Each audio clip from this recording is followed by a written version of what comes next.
반갑습니다. 미국 뉴햄셔주에 있는 데카 리서치의 디자인 디렉터로 일하고 있는 최수신입니다. 해외에서의 취업이나 창업 그리고 공부에 관한 가이드라기보다는 보다 본질적인 이야기, 즉 아직 만나지 않은 또 알지 못하는 나 자신을 만나는 이야기를 해보도록 하겠습니다. 물론 어떻게 하면 해외에서의 커리어와 공부를 더 잘할 수 있을까 하는 이야기도 포함되어 있습니다. 자, 본론으로 들어가기 전에 어느 한 사람의 커리어를 케이스 스터디 삼아 들여다보겠습니다. 나라면 어떻게 했을까 생각을 하시면서 보시면 더 도움이 될 것이라고 생각합니다. 아직 우리나라의 디자인, 특히 자동차 디자인이라는 개념이 희박할 때인 1978년 지금의 대우자동차의 디자이너로 커리어를 시작합니다. 8년 후인 1986년에 기아자동차로 옮겨서 국내 최초의 독자 디자인인 세피아를 비롯해서 카니발, 스포티지 등의 디자인을 성공적으로 해냅니다. 또 기아자동차에 근무하던 시절에는 홍익대학교에서 석사학위를 받고 또 영국 왕립예술대학원에서 공부를 합니다. 10년 후인 1995년에는 사무용 가구 전문회사인 퍼시스의 디자인 총책임자로 옮겨서 사무용 시스템 가구와 또 인천공항의 터미널 의자 등도 디자인을 합니다. 그러다가 5년 후인 2000년 학생 신분으로 미국 오하이오 주립대학교로 유학해서 산업 디자인과 인클루시브 디자인을 공부합니다. 1년 후 2001년에는 미국 북동부 뉴햄셔주에 있는 데카 리서치의 최초의 산업 디자이너로 일하기 시작합니다.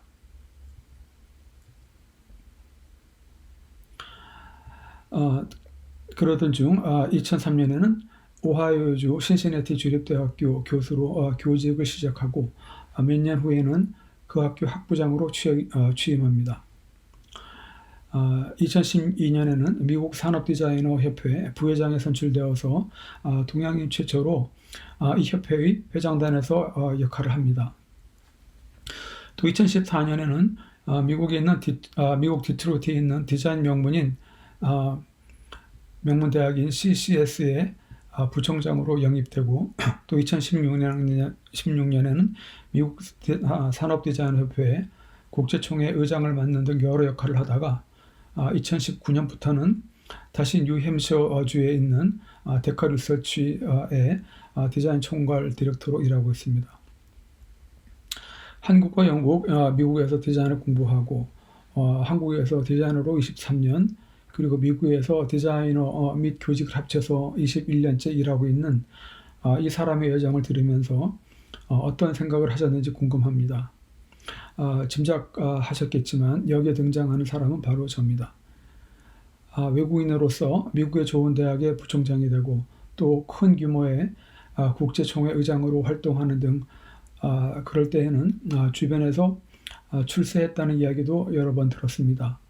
하지만 대기업에서 자동차 디자인을 하다가 중소규모의 가구회사로 옮길 때에도 또 좋은 회사의 중역으로 일하다가 다시 학생으로 느닷없이 유학의 길을 떠날 때에도 또 대우가 좋은 미국 회사에서 근무하다가 낮은 연봉을 받고 또 대학으로 옮겼을 때에도 주변의 사람들에게는 내가 혹시 제정신이냐라는 이야기도 많이 들었습니다. 물론 저는 출세했다는 생각을 해본 적도 없고 또 그렇다고 나의 커리어 결정이 잘못되었다고 느낀 적도 한 번도 없습니다. 자, 그 판단은 여러분들에게 맡기기로 하고 본론으로 들어가 보도록 하겠습니다. 해외에서의 취업, 창업 이야기를 하기 전에 우리가 모두 디자인하는 사람들이니까 디자이너와 디자인 이야기를 잠깐 해보고 싶습니다.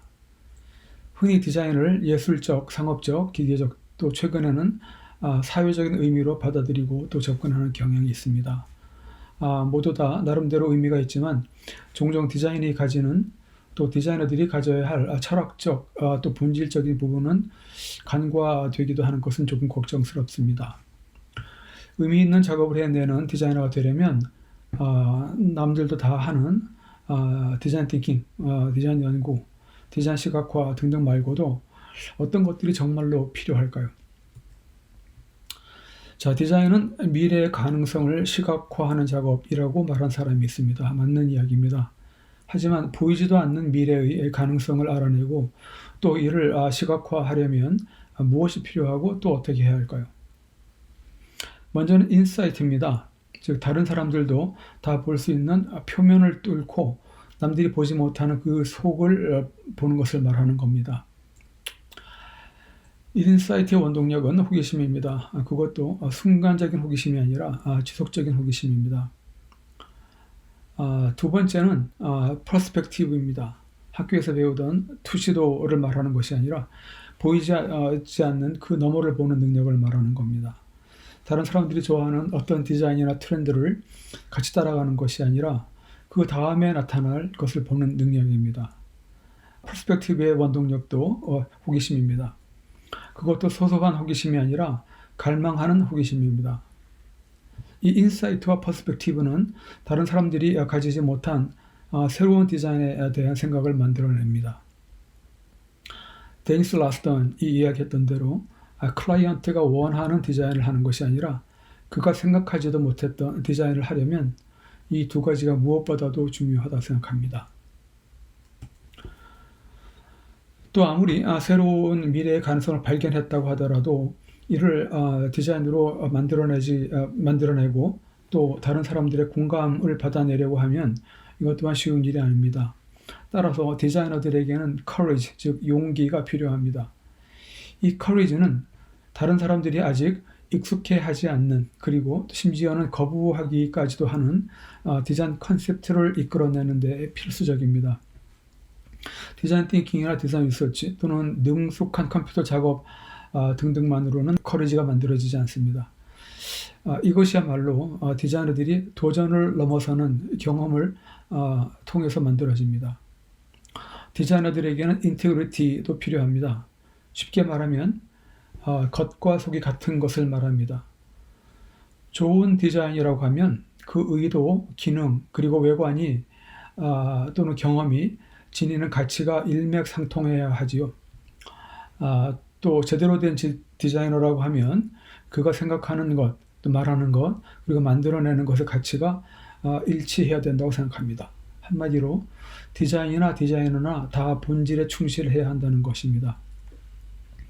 이러한 디자이너라고 하면 설사 그가 제안하는 것이 아직 익숙하지 않은 것이라고 해도 훨씬 쉽게 받아들여질 수 있다고 생각합니다. 마지막으로 디자인 프로세스를 들여다보겠습니다. 우리가 다양한 프로세스를 활용하고 있지만 대부분의 프로세스는 기계적입니다. 뭘 하기 전에 뭘 어떻게 한다, 이런 식이죠. 진정한 의미의 디자인을 하려면 이런 기계적인 방법만으로는 부족하다고 생각합니다. 아무도 생각하지 못했던 디자인을 하는 프로세스는 두 단계라고 생각합니다. 아주 단순하지요. 첫 번째는 flying, 즉 날아오르기입니다. 내가 서 있는 곳에서는 내 주변밖에 보지 못합니다. 이래서는 앞에서 이야기한 인사이트와 퍼스펙티브를 얻을 수가 없습니다. 늘 맨날 하던 다들 아는 그러한 디자인만 하게 되는 거죠.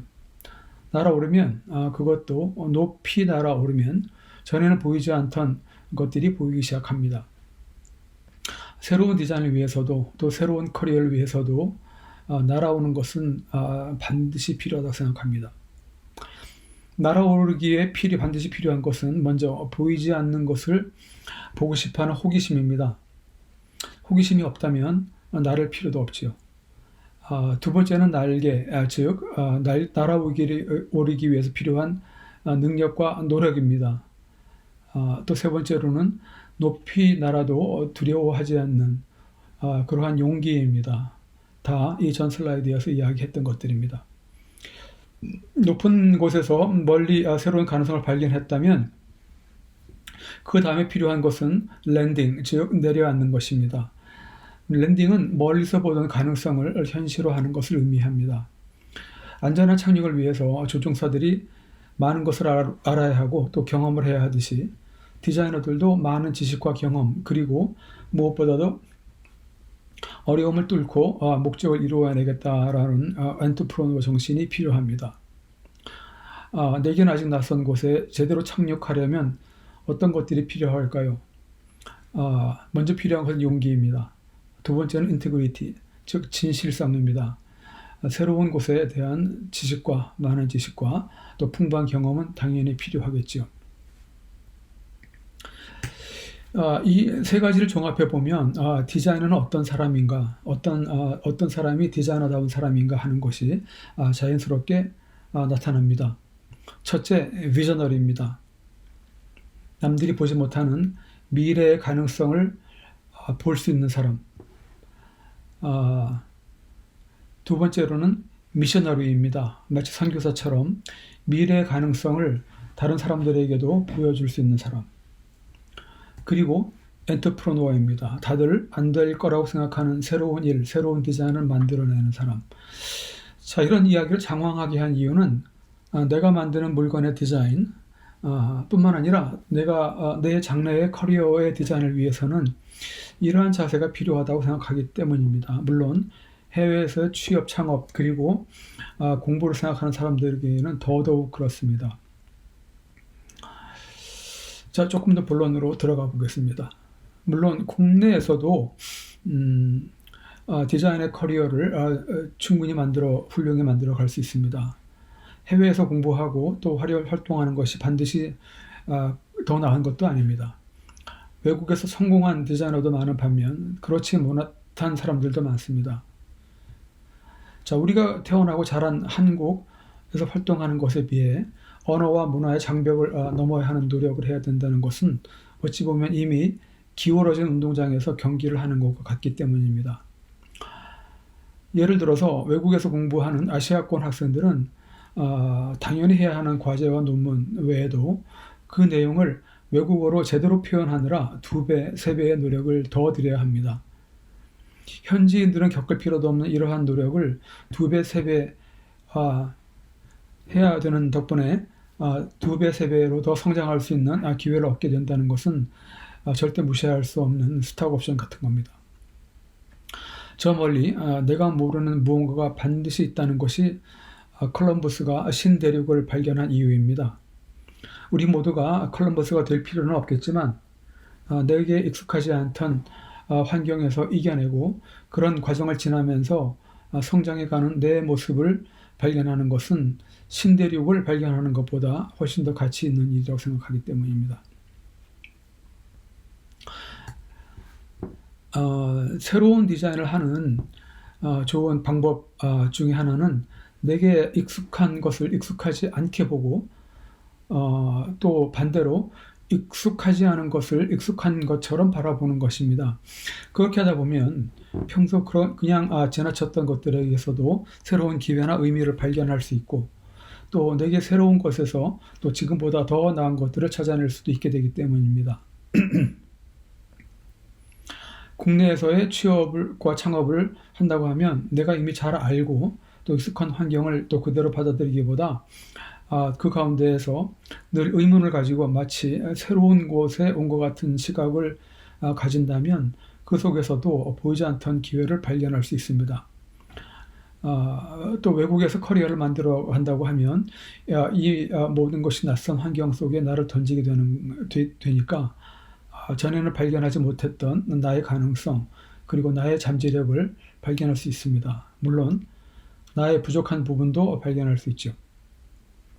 이런 모든 것들이 내가 더 성장할 수 있도록 도와주는 재료 같은 것들입니다.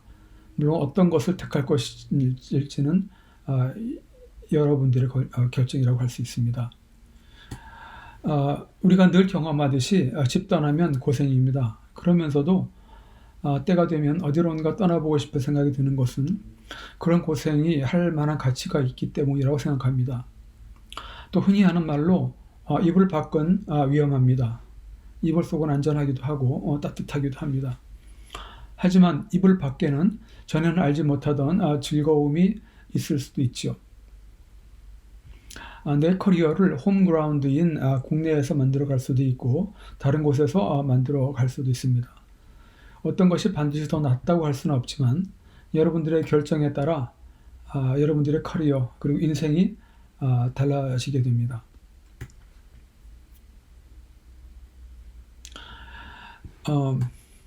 자, 모든 것이 익숙하지 않은 환경에 나를 던져놓으면 모든 것이 내게 도전이 됩니다. 눈빛만으로도 전달될 수 있는 내용들을 일일이 곧 외국어로 이야기해야 되는 것도 어렵고, 또 우리에게는 너무나 당연한 일들을 다르게 해야 하는 것도 그렇습니다. 모여서 회의를 하는 자리에서 대화에 끼어들 타이밍을 잡는 것조차 쉽지 않습니다. 우리나라에서는 가만히 있으면 중간에 간다라는 말이 있지만, 외국에서는 예의 바르게 가만히 있다가는 존재조차도 사라집니다. 미국 대학에서 같은 아시아에서 온 한국, 일본, 중국 학생들이 모여서 회의를 하면 누가 한국 학생인지를 찾아내는 아주 쉬운 방법이 있다는 우스갯소리가 있습니다. 물론 그냥 우스갯소리가 아니라 사실 그렇기도 합니다. 일본, 중국 학생들이 발음도 시원치 않은 영어로 이야기를 할 때 별 말 없이 고개만 끄덕이는 사람들은 대개 한국에서 온 사람입니다.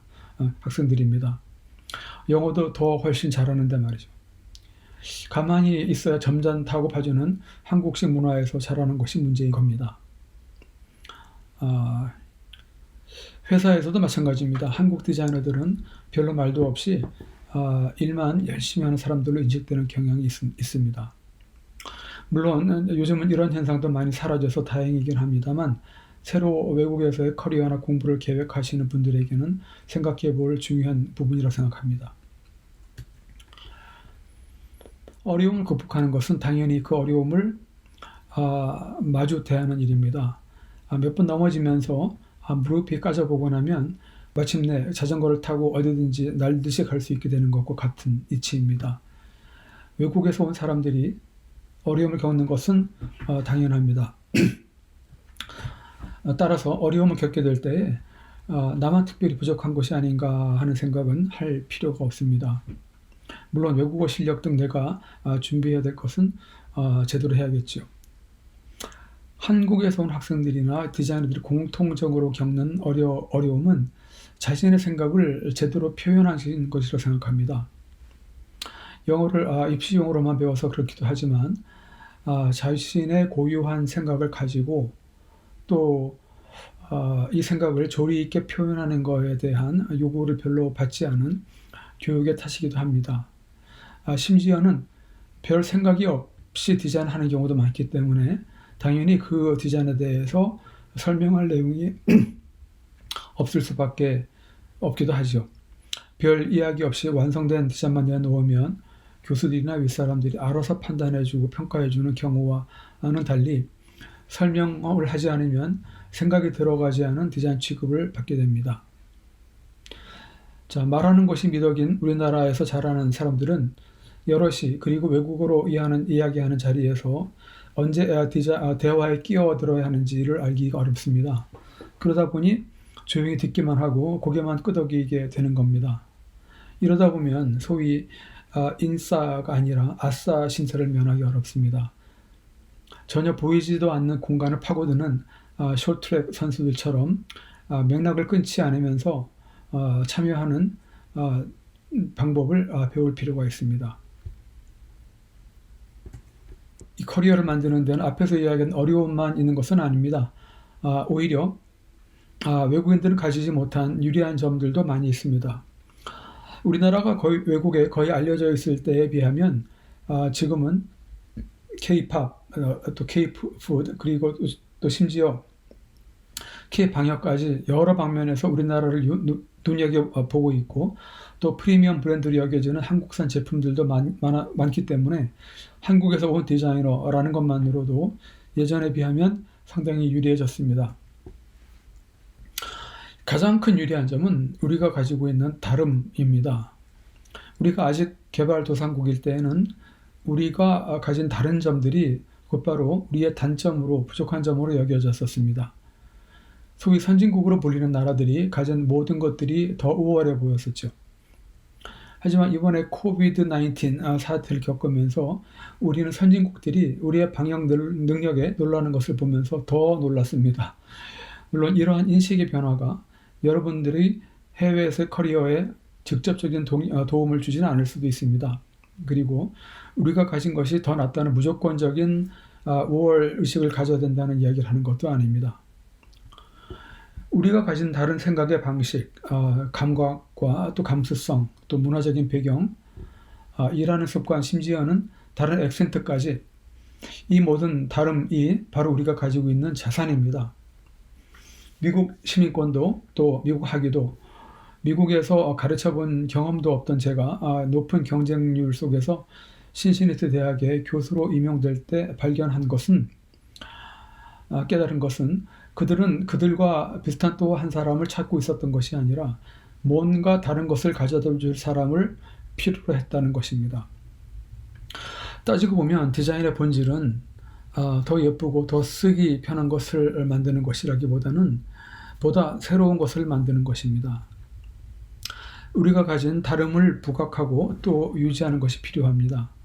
제품 디자이너로 일하는 것이 꿈이던 한 한국 학생이 애플에 취직하고 싶었었는데 애플의 디자인에 충실한 디자인 작업물들을 수록한 포트폴리오를 제출했습니다. 그런데 실력이 뛰어난 학생이었음에도 불구하고 결국은 그 회사에 취직하지 못하는 안타까운 일이 있었습니다.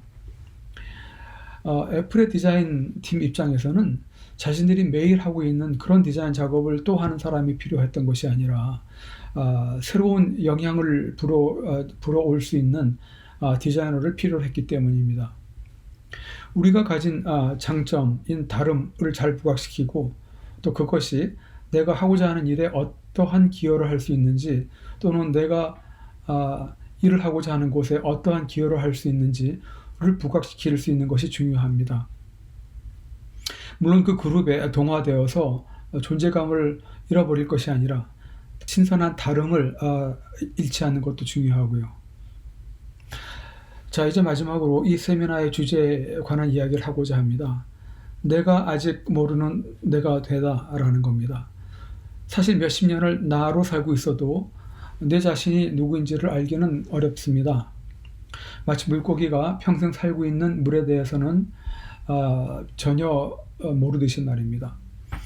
그러니 내가 아직 만나지도 못한 과연 누구일까요?